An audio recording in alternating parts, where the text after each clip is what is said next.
Hello and welcome back to another video, guys. I hope you guys are doing great. Talking about my experience at Accenture, so let's get started. How did I get this opportunity first in hand? Also, it was an on-campus opportunity where they were offering, two profiles. One is the associate software engineer, and the other is the advanced associate software engineer. And both of these had a different roles and responsibilities and different packages with respect to their roles.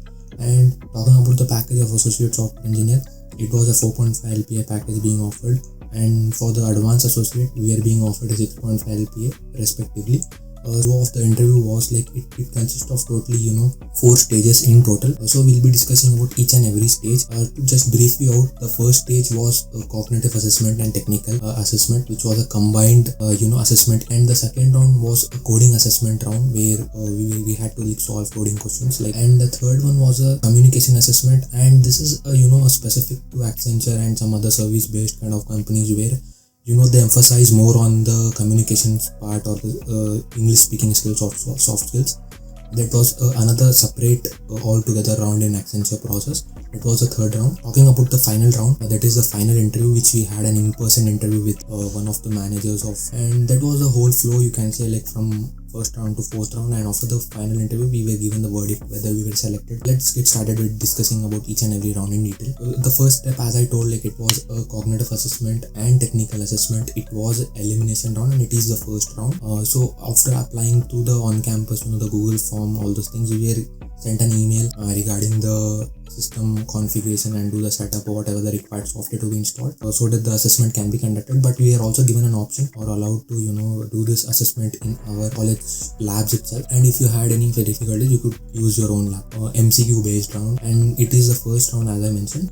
In cognitive ability, we were given questions on English ability, the grammar stuff or all those things, and critical reasoning, problem solving, abstract reasoning. These are basically scenario based kind of questions, or grammar, synonyms or antonyms kind of questions, or you can say like something related to paraphrase, reading the paragraph and answering the question whatever is being discussed in the paragraph, kind of storytelling, or understanding the whole paragraph and interpreting whatever is being asked in the question. And we were given MCQs for this, and it was a fairly easy round. And I could say if you are a little bit good enough in soft skills, then you would be able to clear.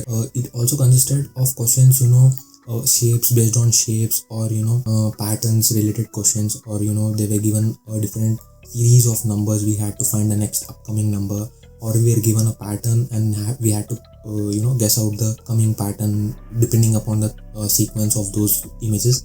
So those kind of questions you should be aware, I guess.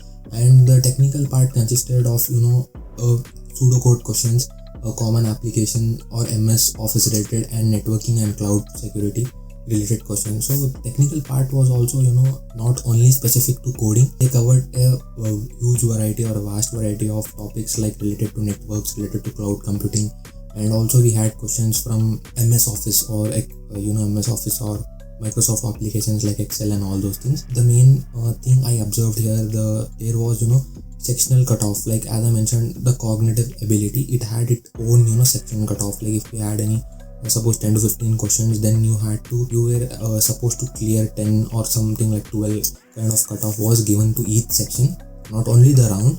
And in the technical part also, suppose there was pseudo questions, like 6 to 7 pseudo questions, then for that particular section you were given for out of 7 questions you need to at least clear out or mark a correct answer for 3 to 4 or 4 to 5 questions. So as such, there were sectional cutoff as well. And if in case you were not able to clear any of those sectional cutoff, then will be basically eliminated. And that was the main thing I could say to keep in mind if you are preparing or going through this kind of round, where you need to not only prepare for the entire round, but also you need to make sure that you clear the cutoff for each round. Like you need to pay attention to each and every round, like pseudocode, common applications, MS Office, networking related, and cloud computing related. And apart from that, as I mentioned, it was an elimination round, so most of the people got eliminated in this particular round itself. It was a filtering round, and pattern of this test was like we had to sit at least 15 to 20 minutes even after completing this round in the lab itself, because we were given the verdict of this first round after 5 to 10 minutes of completing and submitting the result. We were mailed like whether are we eligible for the next round, which is our coding assessment, or are we rejected in the first round itself? I made it to the coding round. I got the mail in 10-15 minutes of submitting I was given the link in my mail itself, stating that this is your coding assessment link. You have cleared the first round, so you can start the coding assessment. And now talking about the coding assessment, again this is an elimination round, or it can what I mean is like people not clearing a certain cutoff or so are not able to solve certain number of questions will be disqualified. So the flow of this coding assessment was in such a way that we were given 45 minutes to solve 2 coding questions, and the time given, I could say it's like okay, not too much or not too low, but again it depends on the type of question or the difficulty of the question you will be receiving. One coding question was from my experience it was based on array. I think first question I was able to solve in 10 to 15 minutes. It was based on prefixum and suffixum concept, and apart from that I could say it was not a straight and it was slight variation of prefixum and suffixum. If you know like those topics, it would be easy for you to do as well. And after doing the first question, the second question was based on backtracking, and it was, I could say, little bit on the higher than medium or lead code medium or in between lead code hard, I could say. It was not a straight question. Again, it was a variation of question, like we will be given a binary matrix and we'll need to traverse it. It's not a straightforward where we had to find shortest path, but it was also having some obstacles and that kind of question. If you have done like quite good number of questions, then it would be easy for you to solve. Not easy, I would say you will be able to solve. When I took some time to solve it, I was able to submit the question barely at the last 2 to 3 minutes of the round. Honestly speaking, even I was not expecting that question will be expected in Accenture. For this particular coding round, it was like way ahead of the role or whatever the package they were offering. It was very shocking to me as well, but that was how it was. Like it was a very good question or a medium question, not a straightforward or easy question. I was able to pass the test cases which they were showing, but they were also running back-end test cases. I feel because most of my friends told that even though their code was correct, but they didn't make it off the coding round. Like basically it means that they were able to solve the sample test cases, but they were also running the hidden test cases in the backend, which were not shown, or we didn't know any info regarding those backend test cases. And again, after this session ended, we were like asked to leave, and that was the day. Like we had 2 rounds being conducted in a very short window. And after that, the same day, or I think the next day, I got the email stating that I'll be moving forward to the communication assessment. Again, they mentioned it's not an eliminated round, but I have seen interview experiences on where like people told like even after communication round, people got rejection email. So I would say you guys to give your 100% and try to clear this round as well. So this was a pretty straightforward round where we had to log into their platform, and it was like an automated round where there was, I think, some bots running in the backend where our responses and answers were being recorded, where we had to learn the sentence and repeat it, or we had to hear the accent of and understand, interpret the voice tone and repeat the same whatever we have understood. So such kind of questions were there, like vocabulary where it was being checked. And at the last step also in this particular round, we were asked to talk to at least, I guess, more than a minute or something continuously regarding a particular topic. It was like, I think, make sure in this particular round you have a very good pair of earphones where you're because there is no as such a person who's assessing your communication skill. It's like being recorded and being processed in the backend, so your clarity of your audio matters here. And apart from that, after that round, I guess the next day or so, I got the email stating that I'll be moving ahead to the technical round, and I was asked to select a slot time for my technical interview. That is the thing I liked in this process, is that we were given a flexibility to select any slot in particular window of dates. I selected a window slot in the morning for my technical interview. It was, I guess, in 10 or 11 o'clock as such. And talking about the technical interview, the guy joined the meet, and it was typical. It was actually conducted at their own platform, their own software, where we had to log in to the meet, and I was just waiting. And after a few minutes, like, the guy came in, and he was a very senior guy with 15 plus years of experience. Basically, he just gave me his introduction and since when he's working in Accenture and what is his experience.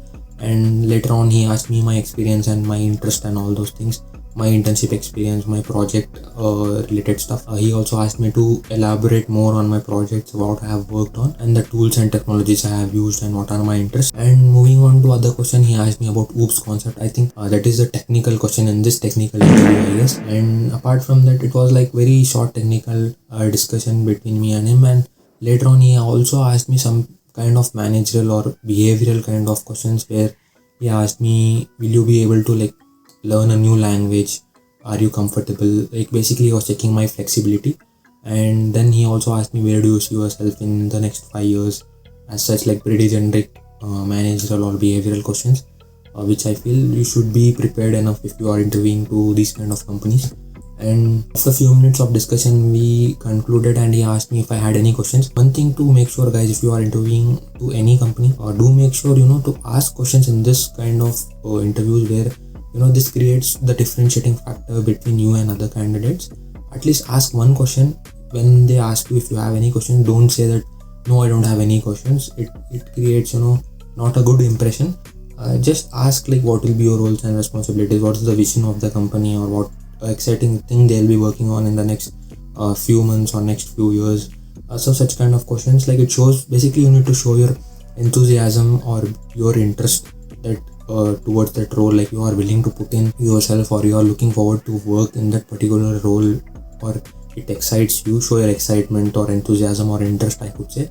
This creates a differentiating factor between you and other candidates. So I went ahead and asked him like, what will be my roles and responsibilities in this particular role. Then he went on elaborating and explaining very well, like they were having different domains like artificial intelligence, machine learning, web dev, back-end, front-end, app dev, like multiple domains they have. Depending upon their business requirement, we'll be mapped to the domain and we'll be given a very good or training to work on those teams, seniors or mentors to guide you to learn new technologies or get comfortable with the team or the project will be allocated to related to the technical stuff. And since we were transitioning from college to corporate, he also told that they will be making sure that as such we won't be facing any difficulties, since we don't have exposure to how things work in a professional world or how things go. Like basically they'll be looking forward to train us end to end, like we'll be able to handle whatever the task we'll be getting at our level in that particular teams, depending upon the domain. And then we concluded the meeting, and then that is it. I guess it was very short interview of 15 to 20 minute discussion between me and him. Apart from that, coming to the conclusion, we had to wait very long for the result. I think we had to wait around 3 months to get the final verdict, and the final verdict was like, I got a rejection email. Honestly speaking, it was a very surprise to me, since everything went well. Even the interview went well, technical interview. I was like shocked to see that, getting a rejection email. Then later on, when I discussed with my batchmates and other people who made it till the final round, I got to know that all the boys got rejected and only few girls, I think 3 or 4 like girls got selected and they were being offered the role. Since you guys can relate, I guess like 2024 batch had the worst placements, or the worst, the times are very bad, and I felt like it was a good opportunity, but never mind, there are better options always ahead of you. If I recall, it was exactly at this time when I'm recording this video the last year. I don't need to worry a lot about seeing a rejection email. I feel after seeing hundreds of rejection email, it's just another chance, or just a practice, I could say. Till they announced the result, I was into the process, or I had other offers as well. It's not that I was just waiting for their offer. So that is the thing, like be prepared and keep applying multiple places, and don't wait for a single offer and have multiple offers. I know it sounds very weird, like having multiple offers or getting multiple offers in 2024, or like but I could say it's possible, but it's little bit difficult. I have seen people getting multiple offers, but it's difficult compared to previous years, I could say. But definitely it is possible. There are such more interview experiences I would like to share, and if you have any related questions to this interview experience, or any questions related to the process or anything, feel free to comment down below. I'll be happy to help. And apart from that, there are many experiences I would like to share, like ranging from service based to product based companies and even startups. I'll be uploading them, so do make sure to you subscribe, and you get notified when I upload those experiences.